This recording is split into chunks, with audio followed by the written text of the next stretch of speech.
Dr. Lauren A. Fitzpatrick obtained her medical degree from the University of Chicago. She trained in mineral metabolism and endocrinology at National Institute of Health. Dr. Fitzpatrick joined the staff at Mayo Clinic and rose to rank of Professor of Medicine. She has held many national and international positions. She has published over 200 papers in the field of mineral metabolism. Dr. Fitzpatrick is currently working in drug development at GSK as the medicine development leader. And now we talk to him. I'm Dr. Lorraine Fitzpatrick, and I'm here today to talk to you about osteoporosis and the role of Prolia in the management of that disease. From a global perspective, we are all aging, and the aging population is getting larger. As a result, diseases of aging are becoming more and more prevalent. For example, if you live to be age 90, and I think that's something we all aspire to, a third of all women and 20% of men will have a hip fracture. The disability associated with a hip fracture can be devastating to a family. For example, there may not be a complete recovery, and you may end up either in a skilled facility like a nursing home or with family to have to care for you. As a result, we really want to prevent this disease. Having good skeletal health throughout your life is the best way to prevent it by making sure you have adequate intake of calcium, good vitamin D levels, and you keep doing weight-bearing exercise in order to build good skeletal health. Prolia is a fully human monoclonal antibody used subcutaneously every 6 months to treat postmenopausal osteoporosis.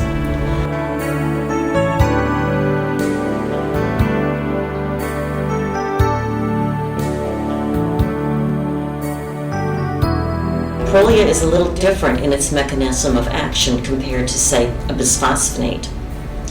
The way that Prolia works is that the osteoblast makes rank ligand, and rank ligand binds to its receptor rank on the osteoclast. And when rank ligand binds to rank, then you increase the differentiation, the activity, and increase the survival of the osteoclasts. This means that the osteoclast can erode away the bone. Now, normally the osteoblast would come in and rebuild the bone, but with aging, and particularly in postmenopausal osteoporosis, the osteoblast gets a little slow and can't keep up with the bone that's been eroded away, resulting in bone loss.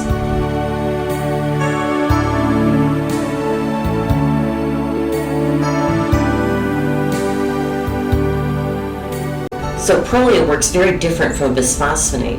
A bisphosphonate is permanently incorporated into the bone, where Prolia works directly on the osteoclast.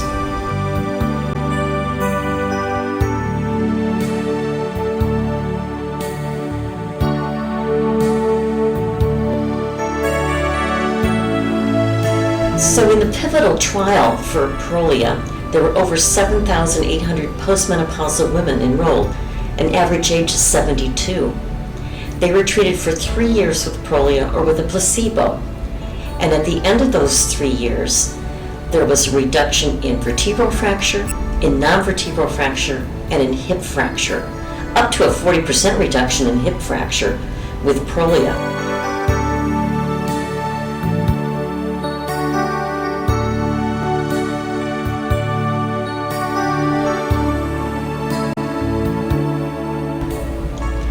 Now, patients then continued on the trial.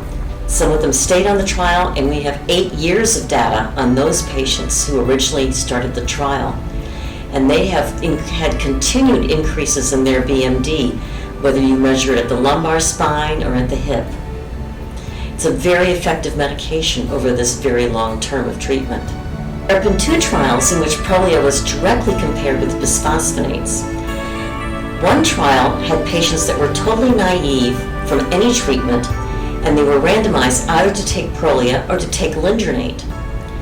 The other trial, patients were already on alendronate, and they were re-randomized to continue on alendronate or to move over to Prolia.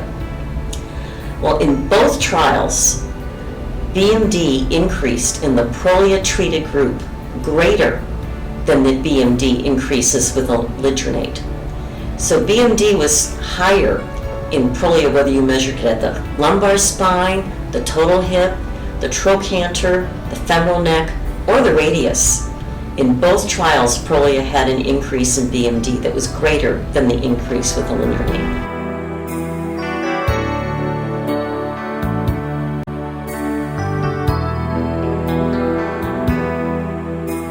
There are safety concerns with prolia. One of the ones to be careful about is hypocalcemia. Of course, patients who are already being treated for osteoporosis should be on adequate vitamin D and calcium, so hopefully that wouldn't be a concern.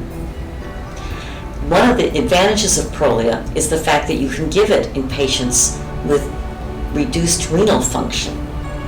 So this is very important in an aging population as renal deterioration can occur.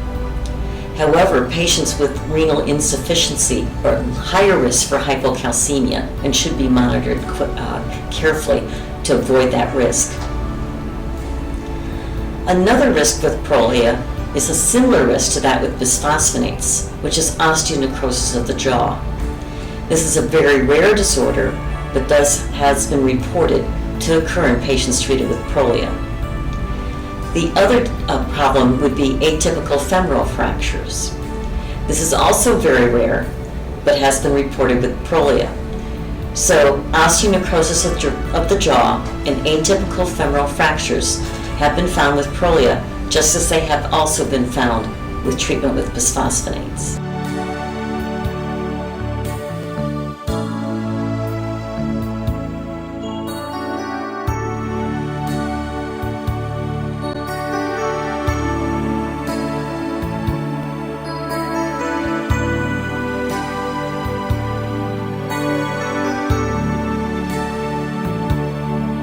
One of the concerns that gets asked is how old can people be and you still treat them with prolia. So prolia is indicated for postmenopausal osteoporosis in breast cancer patients who are on aromatase inhibitors and in prostate cancer patients who are on androgen deprivation therapy. And within those three groups of patients, you can treat with prolia at any age within those patient populations. There has been a study looking at patient adherence and satisfaction with prolia. These patients are randomized to either take alendronate or to take prolia.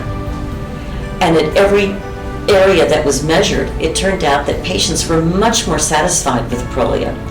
There's been a study done looking at patient adherence and satisfaction.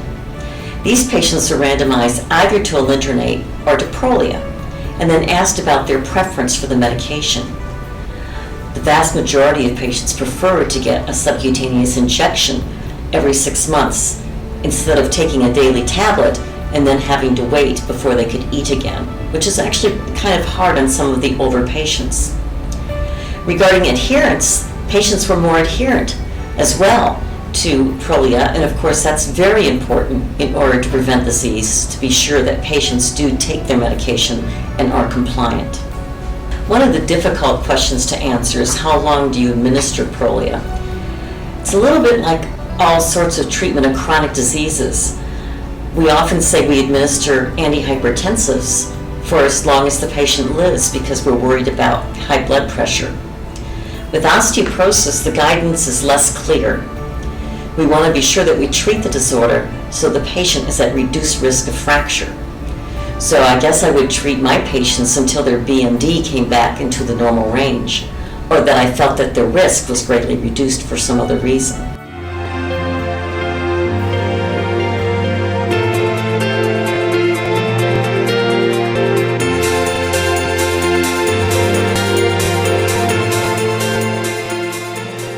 Postmenopausal osteoporosis is a chronic progressive disease caused by excessive bone resorption by osteoclasts. Osteoclasts are specialized cells that resorb bone, while osteoblasts are bone-forming cells. In healthy bone, the activities of osteoclasts and osteoblasts are balanced, so that the amount of bone resorbed is in balance with the amount formed. The rank ligand pathway plays a major role in the formation, function, and survival of osteoclasts. Osteoblasts produce a protein called rank ligand. which binds to rank receptors on osteoclast precursors and mature osteoclasts, causing them to fuse, mature, and attach to bone. Rank ligand also increases the activity and lifespan of mature osteoclasts. After the menopause, the decline in estrogen levels leads to increased rank ligand, which triggers increased osteoclast activity. Increased osteoclast activity leads to excess bone resorption and decreased bone density and strength, and an increased fracture risk. Bisphosphonates are the most commonly used treatment for postmenopausal osteoporosis worldwide. They bind to bone mineral at the site of bone resorption. There, they're taken up by mature osteoclasts, resulting in a loss of resorptive function. However, inactive osteoclasts may persist. The discovery of Prolia offers postmenopausal women a different treatment option for osteoporosis. Prolia binds to rank ligand and prevents its binding to the rank receptor on immature and mature osteoclasts, and therefore stops osteoclasts before they reach the bone. Prolia inhibits osteoclasts at all stages of development, thereby decreasing formation, function, and survival. In this way, Prolia blocks the action of osteoclasts before they can actively erode bone throughout the skeleton.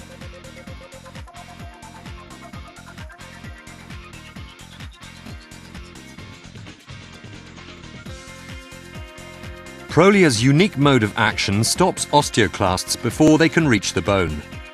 Prolia increases bone density and strength, working throughout the skeleton.